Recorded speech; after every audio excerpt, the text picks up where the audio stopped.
Misalnya ini siap digerakkan dalam keadaan darurat gitu ya. Itu memberi sinyal yang salah, maksudnya apa? Gitu, masa tentara disuruh menghadapi rakyat? Tentara itu membela rakyat. Tentara itu adalah anak kandung rakyat gitu ya. Jadi jangan mengirim sinyal yang salah dan membuat persepsi yang nanti berbeda dengan apa yang ditangkap oleh masyarakat. Jadi kalau mau melakukan satu inspeksi, penguatan, pemberian semangat, maupun ucapan terima kasih, ya saya kira itu dilakukan saja dengan tidak perlu seperti show force gitu ya. Karena itu tadi, tentara, polisi itu adalah alat negara dan itu adalah alat. Headline News pukul 11 waktu Indonesia bagian Barat. Selain berkunjung ke Makobrimob, hari ini Presiden Joko Widodo juga berkunjung ke markas Marinir di Cilandak, Jakarta. Presiden memberikan pengarahan kepada anggota Marinir. Kita bergabung bersama dengan rekan kami Gadis Bianca langsung dari markas Marinir di wilayah Cilandak, Jakarta. Gadis, apa saja yang disampaikan Presiden dalam kunjungannya ke markas Marinir? Robert, ada beberapa pengarahan dari Presiden Joko Widodo langsung kepada para prajurit Marinir TNI Angkatan Laut, yakni diantaranya ialah Presiden meminta para prajurit Marinir ini untuk menjadi yang terdepan menjaga kesatuan dan persatuan bangsa Indonesia. Selain itu juga Presiden menyampaikan apresiasinya dan kebanggaannya kepada para prajurit karena para prajurit Marinir AL ini dianggap sebagai prajurit yang loyal terhadap negara. Selain itu juga prajurit Marinir AL ini disegani oleh sebagian besar negara-negara tetangga di Laut Nusantara kita. Dan selain itu juga Presiden ini menyampaikan bahwa negara Indonesia adalah negara yang menjunjung tinggi kebinekaan dan menjunjung tinggi dasar negara Pancasila, sehingga yang mayoritas ini perlu menjaga atau juga melindungi yang minoritas. Sementara itu yang minoritas ini harus menghargai atau juga menghormati yang mayoritas. Sehingga perlu kerjasama dari seluruh pihak untuk menjaga kebinekaan Indonesia. Dan selain itu Robert, Presiden Joko Widodo juga tadi menyampaikan bahwa ini adalah kunjungan pertamanya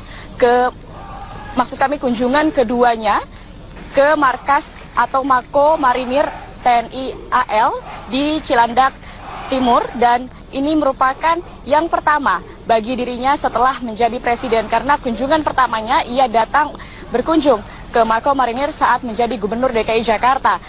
Dan selain itu juga Presiden menyampaikan bahwa ini kunjungan merupakan bagian dari rangkaian untuk memastikan bahwa para prajuritnya memang loyal terhadap negara dan menjunjung tinggi atau mengedepankan persatuan dan kesatuan bangsa.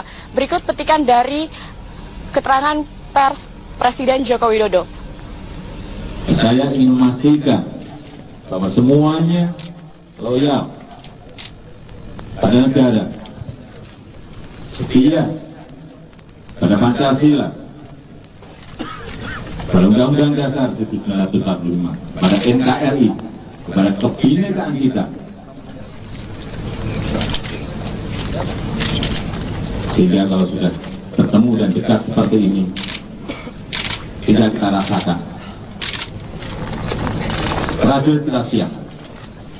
Robert, lawatan Presiden Joko Widodo ke Mako Marinir TNI AL ini merupakan bagian dari rangkaian safari Presiden mengunjungi aparat keamanan yang dimiliki oleh negara Indonesia. Ini dilakukan Presiden untuk memastikan bahwa keamanan dan juga persatuan kesatuan bangsa ini tetap terus dijaga, terutama juga oleh prajurit terdepan, baik itu dari TNI Angkatan Darat maupun juga TNI Angkatan Udara. Seperti kita tahu sebelumnya, Presiden ini juga telah mengunjungi Komando Pasukan Khusus, Kopassus TNI Angkatan AD, Angkatan Darat maksud kami, dan selain itu juga kemarin sebelumnya Presiden sempat berkunjung ke markas Mabes TNI dan juga Mabes Polri. Ini pun dilakukan Presiden untuk mengkoordinasi memang untuk keamanan dan kesatuan bangsa, selain itu juga untuk memberikan pengarahan terkait pentingnya menjaga kebinekaan Tunggal Ika yang selalu dijunjung tinggi oleh Indonesia. Untuk sementara demikian Robert, kembali ke Anda di studio. Baik, terima kasih Gadis Bianca atas informasinya langsung dari kawasan Cilandak. GAK NKRI. Setelah mengundang pimpinan Ormas Islam ke istana pada Rabu kemarin, kini giliran ulama dan juga pimpinan pondok pesantren seprovinsi Jawa Barat dan Banten yang diundang Presiden Jokowi. Pertemuan yang berlangsung semi formal ini diawali dengan makan siang bersama di Istana Negara Jakarta. Forum pertemuan ini dimanfaatkan oleh Presiden Joko Widodo yang didampingi Menteri Agama Lukman Hakim untuk bertukar pikiran dengan ulama dan membahas permasalahan bangsa. Maulana Muhammadi wa alihi wasallam. Komunikasi politik terus dilakukan Presiden di kalangan ulama. Apa hasil pertemuan ini? Kami langsung bergabung bersama dengan rekan kami. Sudah ada Stella Nau langsung dari Istana Negara Jakarta. Stella, apa pembahasan yang menarik antara Presiden dengan para ulama ini? Yang menarik adalah ternyata komunikasi yang dijalin oleh Presiden, mulai dari bertemu dengan kelompok-kelompok Muslim dari NU, kemudian juga ada dari Muhammadiyah, dan kemarin juga Presiden mengundang beberapa kelompok ormas, dan hari ini mengundang berbagai ulama yang datang dari Banten dan Jawa Barat. Ini merupakan momen yang sebenarnya sudah ditunggu-tunggu oleh para pemimpin agama ini, yang diharapkan sudah dilakukan oleh pemerintah sejak sebelum 4 November, sebelum demo 4 November itu terjadi. Dan namun ini diakui oleh beberapa pemuka agama yang hadir siang tadi bahwa lebih baik dilakukan daripada terlambat. Jadi dimaafkan, keterlambatan ini, kelambanan pemerintah ini dimaafkan sehingga komunikasi yang baru, yang lebih kondusif itu terjalin. Dan juga tadi diskusi yang terjadi di dalam bersama sejumlah para ulama, kemudian juga Ustadz dan Habib ini. Ada beberapa hal yang dibahas mulai dari bagaimana Presiden meminta kepada para pimpinan agama ini, para pemuka-pemuka umat Muslim ini supaya bisa mendinginkan suasana, supaya bisa mengajak umat Muslim yang ada di daerah-daerah, mengingat pada aksi damai kemarin itu banyak sekali umat Muslim yang datang ke Jakarta ini justru berasal dari luar daerah. Itu yang disampaikan oleh Presiden supaya bisa diberikan penjelasan yang lebih baik sehingga kedepannya tidak menimbulkan persepsi yang salah. Dalam arti tidak menimbulkan kegaduhan-kegaduhan di waktu-waktu yang akan datang. Jadi diapresiasi juga oleh Presiden bahwa selama ini para pemimpin agama yang baik yang turun ke jalan kemarin maupun yang tidak diapresiasi karena sudah bisa mendinginkan suasana, sudah bisa melangsungkan aksi damai tersebut meskipun berujung dengan kericuhan, tapi apapun aspirasi yang sudah disampaikan itu pasti akan dilindungi oleh pemerintah dan dijalankan sesuai dengan proses hukum. Selain itu juga tadi kami mewawancarai salah satu perwakilan dari Pondok Pesantren Al-Tarbiyah. Di sini disampaikan apa saja harapannya untuk pemerintah terkait dengan kasus penistaan agama yang dituduhkan kepada Gubernur Basuki Cahayapurnama. Berikut wawancaranya. Ya, kami sampaikan kepada Bapak Presiden, insya Allah, asalkan pemerintah serius menangani kasus ini, apapun keputusannya, hasilnya dari proses hukum yang sekarang sedang diberlakukan kepada Saudara Basuki Cahayapurnama, itu insya Allah kami terima. Asal pemerintah benar-benar serius dalam menangani kasus ini. Bahwa pertemuan dengan kelompok-kelompok Muslim ini diharapkan tidak hanya pada kelompok-kelompok yang sudah dikenal di media massa ataupun yang dikenal oleh khalayak umum, tapi juga di kalangan grassroots, di kalangan bawah, yang kemarin ternyata juga ikut turun ke jalan. Ini bukan hanya perkara politik, tapi yang disampaikan tadi ini juga adalah masalah rasa.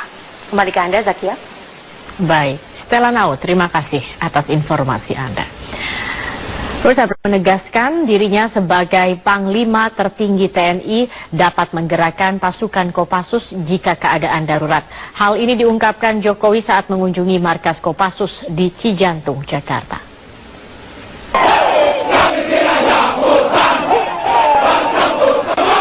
Semangat yel-yel yang dinyanyikan Komando Pasukan Khusus atau Kopassus ini ternyata juga dinikmati Presiden Joko Widodo. Bahkan Presiden turut beraksi mengikuti gerakan pasukan Baret Merah ini.